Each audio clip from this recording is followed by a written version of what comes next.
Afternoon, everyone, and welcome to the first April edition of Topic Time with Harrison Young. Boy, what a year it's been for the show, and what a legendary guest I have tonight. We're going to go all over that. I got a few underwriters to read, and then we will go right to him and talk about everything that makes him a legend in our time. So before we get to him, like I said, I got to read these incredible underwriters, and then we will commence per usual. So we got the Hanover House of Pizza in Hanover. They make the best Greek salads, and they have great people working there. We got Salon Giovanni in Marshfield. We got Tom Otto in Middleborough. We got New England Floorscapes in Middleborough. We got the Cornerstone Barbershop in Pembroke. We got the South Shore Market in Pembroke. We got Pembroke Radiator in Pembroke. We got South Shore Tax and Bookkeeping in Marshfield on Route 139. We got good old Dave's Automotive right up the road in Route 58 here in Hanson. Well, here on Route 58 in Hanson. We got Rodney's Kitchen in Halifax. We got Crazy Axe's Rec Center in Hanover. We got Pal's Driving School in Middleborough, and now setting up classes from June to August. Just got to check the website for that. We got Genuine's Inspection in Middleborough. We got Kingston Auto Body in Kingston. We got the Gunrunner LLC, a Second Amendment Freedom Store in Middleborough. We got Ocean Auto Repair in Marshfield. We got DNS Auto Repair and Collision Specialists in Abington. We're also right up the road here on Route 58 in Abington. And we got Carver Jewelers, Ronald Allen, Lyle Delano Goldsmiths right here in the building. And I want to thank you guys very much. And now I want to, test your memories and your retroactive thoughts. And we're going to play a little theme song from a show from about 40 years ago that really is an iconic show, even today, even though it's not on the air anymore. And then I'm going to interview one of the iconic hosts of the show. So without further ado, watch the show, listen, and then we're going to talk to Mr. Barry Nolan. Evening Magazine. Oh, what people. Oh, what faces. Oh, what fascinating places. The most interesting things you've ever seen. Keep coming away. Evening Magazine. On Evening Magazine. Barry Nolan, what an honor to have you on my show tonight. You're sitting in your beautiful porch on Virginia Beach, Virginia. You have an awesome sunset behind you. You're living the great life down there. And I have to say, I am so amazed that you actually agreed to do my show, but here we are. What else have you got to do, I guess, in your retirement years? But I don't look at it like that. Nevertheless, it's always fun. When you're retired, you're happy watching paint dry. Exactly. And that style of house there looks like the paint dried a long time ago, but you use Crouppen oil and keep it from drying, whatever you have to use. Actually, one of the reasons we bought this house is my brother-in-law built it. Okay. And he was proud and showing my wife through it. And I was sitting in the living room when I saw her come back from the tour. And I thought, oh, okay, so this is where we're going to live. I can see that. So it's been happy here. Well, it's all in the family then. Yeah. That's swell. Wow. Okay. So you have a nice plot of land. I guess you said you're looking at a 2,000 acre park or something. How many acres is it? Right that way is a park they call First Landing State Park. Okay. Where the people that settled at Jamestown landed first, and then they went over there. Sweet. So they planned here because it's all swampy back. They didn't want to stay here because it's in the summer. It's got mosquitoes and swamps back that way. Nevertheless, you have quite an element of history there in your neighborhood. That's great. Oh, yeah. That makes it great. I mean, let's face it. When you finally settle into your dream house, there's nothing like having it in a historical area with all these iconic memories of settlings of colonies and whatnot, and that's incredible. To me, this feels a lot like New England, only with much better weather. Okay, maybe so, but I don't know about where I live on the South Shore. I live in Brockton. We had an awesome winter. I love the winter we just had. I circled it and highlighted it into my love calendar right now because it was so mild. We hardly had it. I mean, where I live, it's amazing because some of the country got blitzed with snow and tornadoes and rain and everything.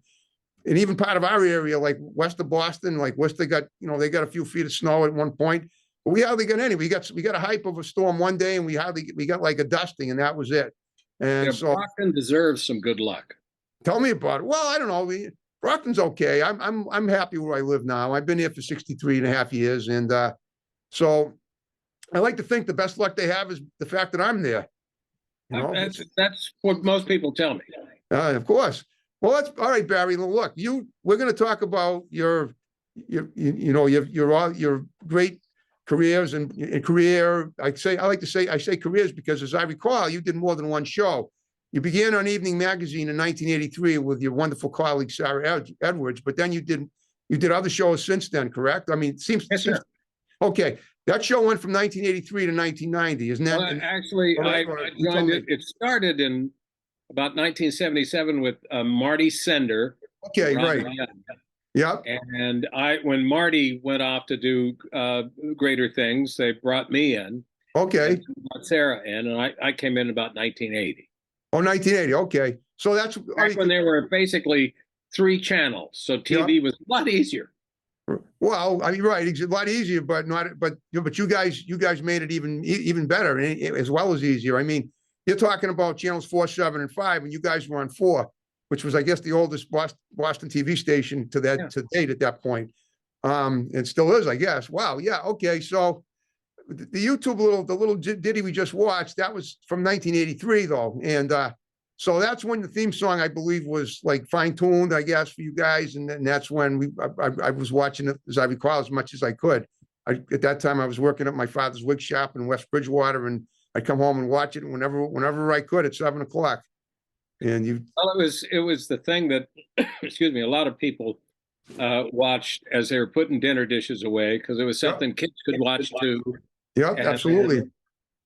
Things that adults would like, but it wasn't adult entertainment. So, right. It was a nice golden time in television.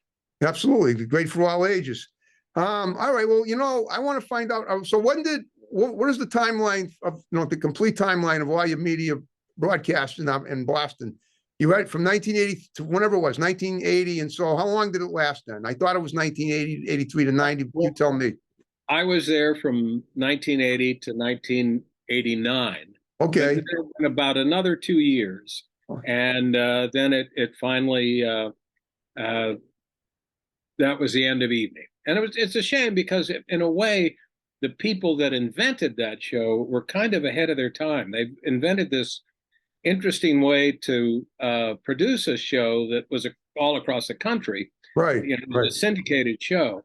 Yep. But we did it so that they would, they would have local co-hosts in a city, and they would produce local segments as much as they could, given the size of their city. Right. And all the best of everybody's stories would be sent into this national office, and they'd look through them all, and they'd put them on what's called the national reel. Okay. And send them back out to all the stations, and then they could pick the things that worked best for their show in their city. So it was actually a national show with lots of local production values. So places like down in Providence. Right. Providence had its own version of it's called PM Magazine. Okay, right, And exactly. it was hosted by the later, much more successful host, Matt Lauer. Oh, yeah, exactly. Well, I mean, in those days, now, I don't know if you're aware of this, but they took all the Providence TV stations away from us where I live. Unfortunately, Comcast did that. We don't get 6, 12, and 10 anymore. Wow. Yeah, I know. They took them away. Wrong. I miss them. I do. I really do. I mean, I know people that have had good, that I went to school, that I either was affiliated with as in a colleague form, and then they ended up getting really good careers at those stations. And so I'm happy for them, but I do miss them. I mean, it's kind of interesting. It's kind of ironic because we have way more channels now than we ever did, but some of the best ones are gone from my band, unfortunately. So much has changed because of cable television. Right, exactly. And there used to, when there were just 3 stations, or sometimes really, to be fair, 5 or 8 in Boston, because there were UHF stations. Exactly. 56, 38, 44. Didn't have Right. as much audience.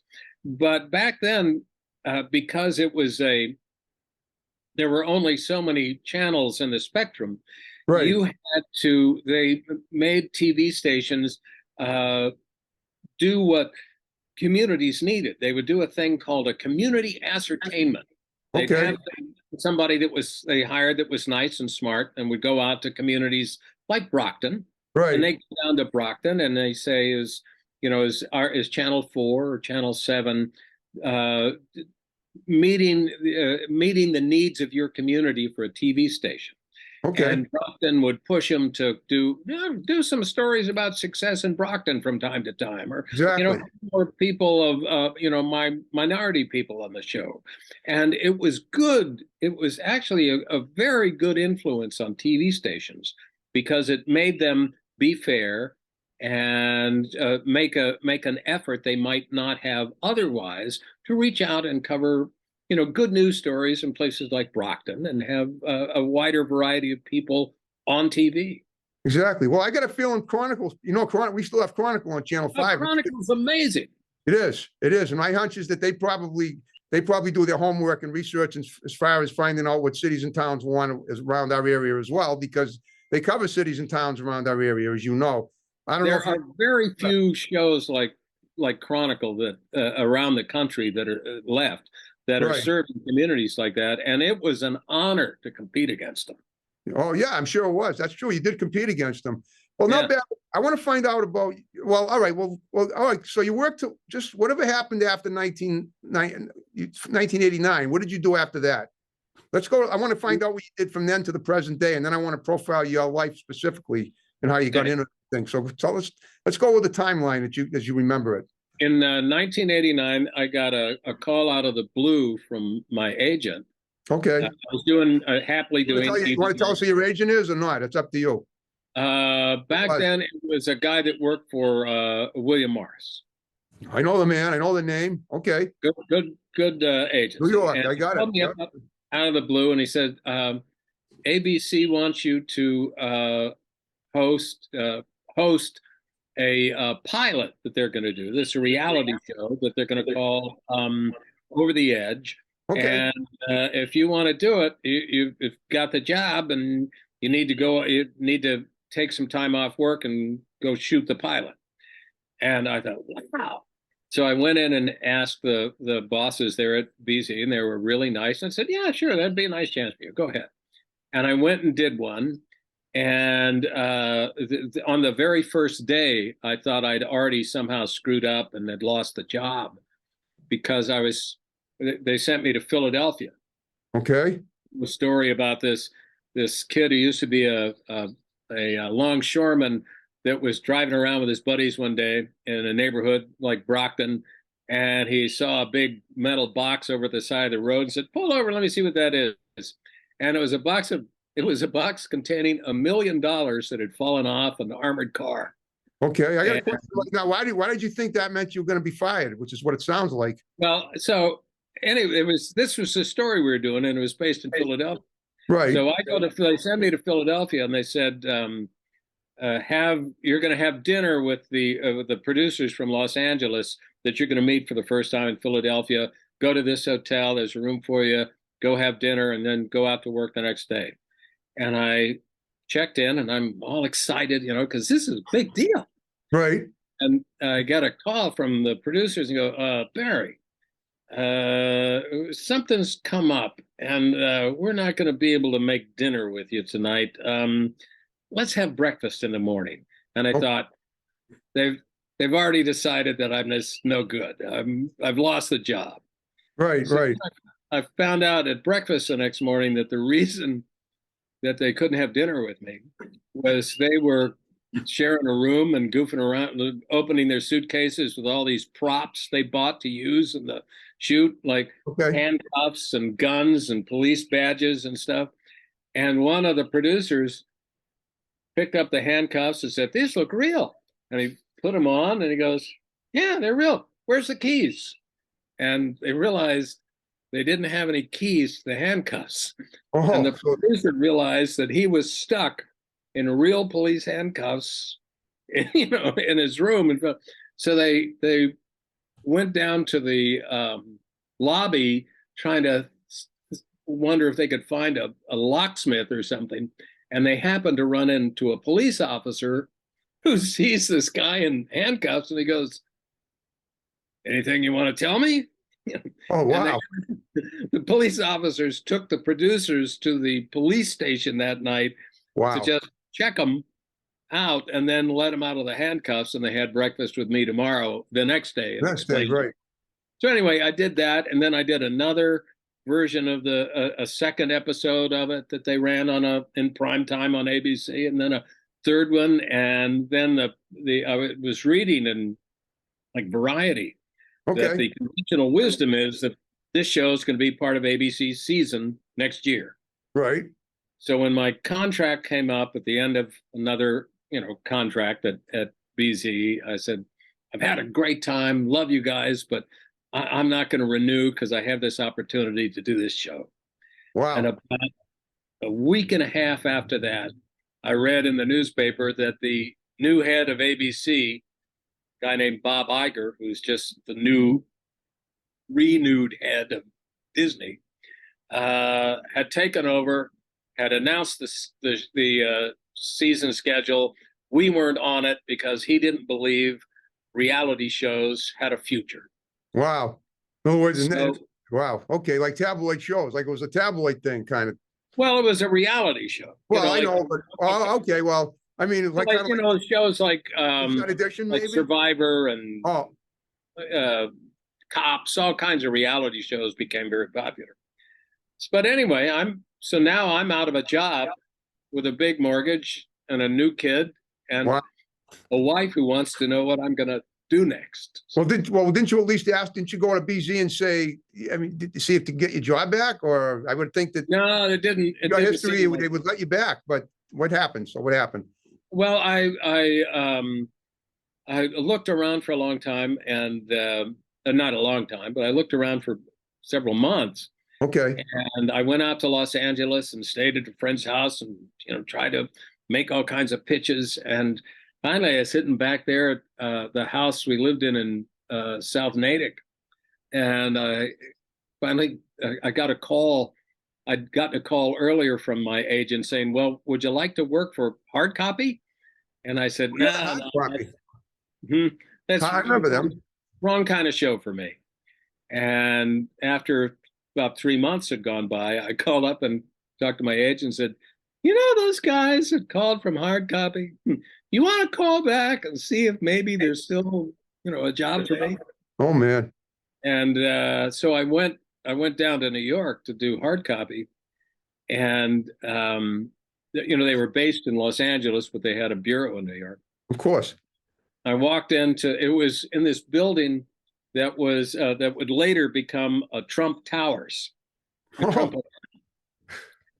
And I went into this building and went into the office for the Bureau for Hard Copy in New York and said, "Hi, I'm Barry Nolan. I'm the new guy." And they said, "New guy what?"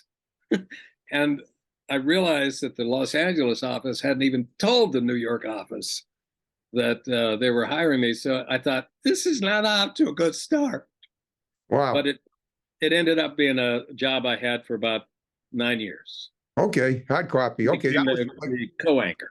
that was kind of like how you got to the end of the century, right? From 1990 to 99. Yeah. And Exactly. and who was your co-anchor at Hard Copy? Terry Murphy, Oh yeah, okay. my All right. lady. As I recall, the last program that you did of any kind of media coverage was with Bessie Sionis and Sarah, and that was Yeah, like yeah. in 2008. So Yes. that wasn't Hard Copy, was it? Or was that something? No. Tell me. That was after eventually I ended up leaving Hard Copy and I worked for Extra for a few years. Okay, yep. Then I got a call from agent and said and I wanted to. By then I was divorced and my ex-wife and my kids lived up in the Boston area. So Okay. I really wanted to, if I could, find a thing in Boston. This was in Boston with Comcast, and it was produce and host a TV show. Right. So I thought, oh, great. Sweet. Yep. I went up there, and that was great for a while, but it had a bumpy ending. Okay. What was that? What was the bumpy ending? Well, we had changed from a sort of newsy show to an entertainment show, Right. and Right. it was time to do the New England Regional Emmys. Okay. Doing the things where I do submissions for the good work our people were doing, and I was somehow talking to somebody and found out just sort of by accident that at that production of the Emmys, they were going to give the Governor's Award, which is, one of the big deals in the regional Emmys, for lifetime achievement to Bill O'Reilly. Okay. Well, Bill O'Reilly had a very successful career, He did. but Bill O'Reilly, who had just after I complained and it went through this episode, ended up being fired by Fox for being a serial sexual predator and costing the Fox network tens of millions of dollars in settlements. Yeah. Yeah. And who had been caught lying about some of the things he did, Yes. and notorious bully, and was charged by his wife and children with domestic violence. No, And I didn't know about so on that, and but I so on. believe it. Okay. I don't want to believe it, but okay. Yeah. Well, this is the truth. Okay. Fact check. Yeah. I thought I told some friends. I said, they've given the Governor's Award to O'Reilly. Give him a ratings award, but not lifetime achievement. Are you kidding? And most people I spoke to said, "Oh my God, are you serious? Really? Oh, that's awful." Wow. So I started telling people about it, and then I got a call from the Page Six people there in Boston. What's page six, people? What's page six? What's that? I guess that whoever used to do sort of TV gossip in the middle of the Murdoch paper there in Boston. Gotcha. The Boston Herald. Yep. They called. We understand you're complaining about O'Reilly, and I said he's a mental case. Wow. Well, I didn't know that at that time, Fox News was negotiating with Comcast for their what they call must carry fees. Okay. Comcast wants a lower fee, Fox wants a higher fee, and they're talking to each other. And when news of my remarks made the Murdoch-owned paper, Fox News went nuts and started writing to Comcast and saying, "What's wrong with this guy? I thought Wow. we were friends." I never And- thought you had any controversy, but I guess this is why we do topic time to find stuff out like that. Wow. Yeah. Woo. So I was a very high profile fire. Wow. I got fired for Finally. And one of the interesting things about it, though, is that nobody, not Comcast, not Fox, not O'Reilly, ever said that anything I said was inaccurate. Right. Okay. I got fired for telling the truth. Yeah, I guess you did. Well, and this was what? This was what, around 2002 or something around that age? This was 2000, about 2008. Oh, wait. Oh, okay. So this, right. This was when you were already doing that show with Bessie and Sarah Yeah, still. I used to watch. yeah. So that's why you, oh, wow. Man, I did not know that. Yeah, so it was once again, going home, and I was newly married to a woman I'm mad to this day, remain madly in love with. Swell. And had to go home. Garland Waller, who used to produce documentaries for BZ, Yeah. and I had to walk in at dinner time and say, "Well, sweetheart, I've had an interesting day at work," Okay. and tell her, explain to her, I Right? just got fired. Wow. Well, it's because that's when, as I recall, that's when the show went off the air, though. I mean, you were the cog in the machine. Well, about a year or so after I left that they went off the air. Yeah. Okay. All right. Well, wow, that's quite. And then you just said to yourself, okay, I've done well. You know, it's time to just kick the old shoes off and just move to Virginia Beach in a Well, historic section. What happened after that? I thought I was going to, do things like, volunteer at rest homes or something. And Okay. but then I got this opportunity. I used to do a thing on the show called Night Beat, I where I do remember a thing called The Rant at the end. Okay. And one of my wife's friends down at Virginia Beach happened to have a sister who is in Congress.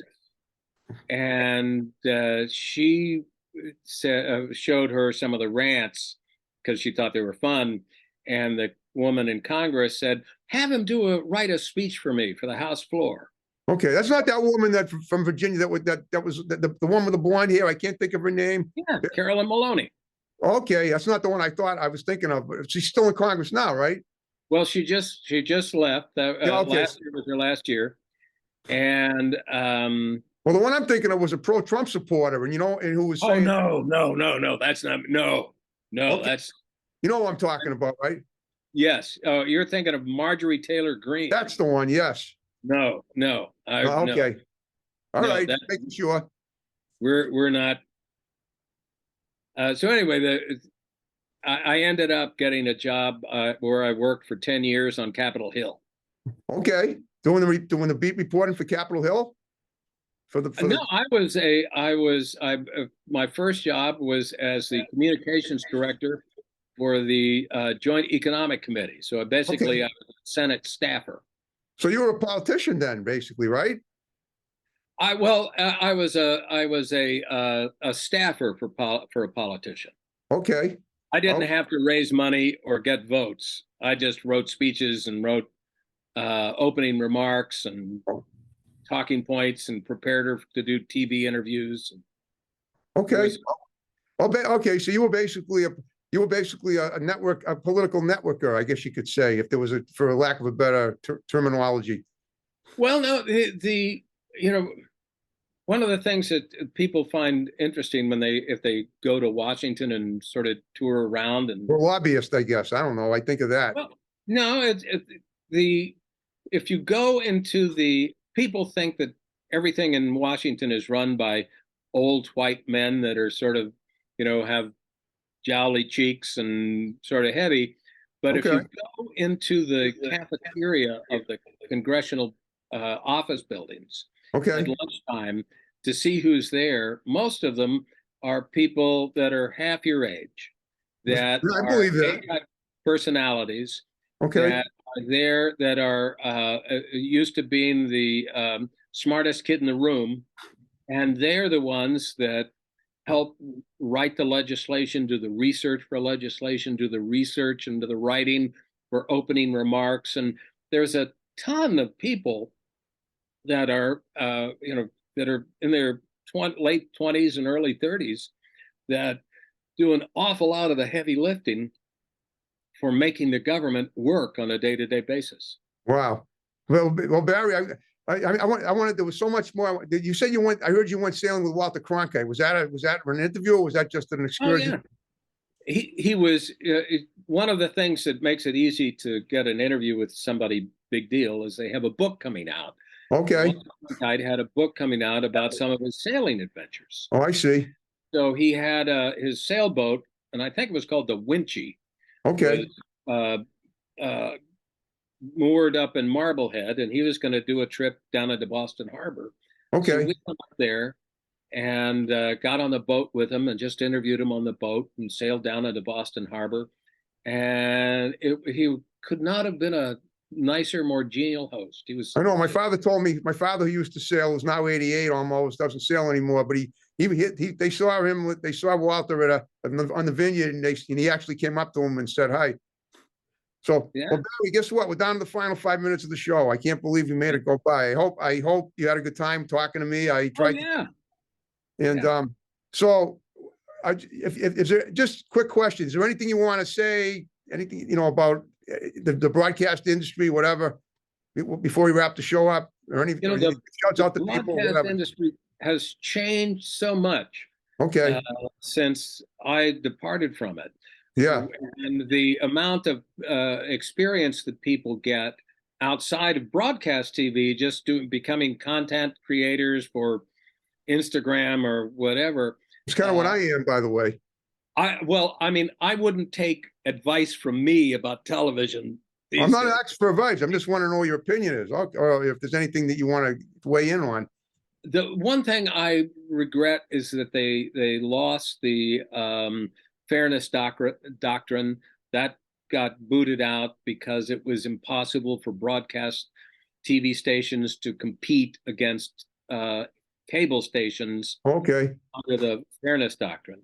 wow. I think we are a poorer country for it because now so much of what is broadcast either through cable TV or sometimes over the air and in talk radio is just so far-fetched and so much disinformation is contained in it that I think we are a poorer country for having lost that sort of requirement to be fair and treat each other decently.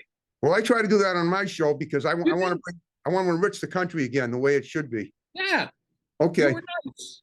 thank you. This is how people should behave. Well, at least when I'm doing my show, I am. But who of us is not fraught with controversy every now and then? Yeah. All right, Barry, I have one favor. When we finish the show, will you stick around and do a couple of pictures for Facebook? I'll tag you in them, and then you can tag. If you tag me, that would be great. Whatever you need. All right, Barry, thank you so much. What an honor it was to have you on Topic Time. And if you know anybody that has an interesting story to tell, you got my digits. Have them text me. We'll get them on the show either by Zoom or in person.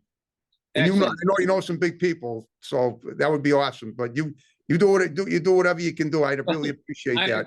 You're on the drawback. There is I'm so old. A lot of them are now dead. But well, I'm talking about the ones that aren't. Unless you okay, medium, and we'll bring them up. We'll bring them back. All right, we're gonna wrap the show up. Thanks, folks, for watching Topic Time. See you in a couple of weeks or whenever. Take care. Have a good week. Thanks, and a good time. Whatever. So watch more episodes. Here we go.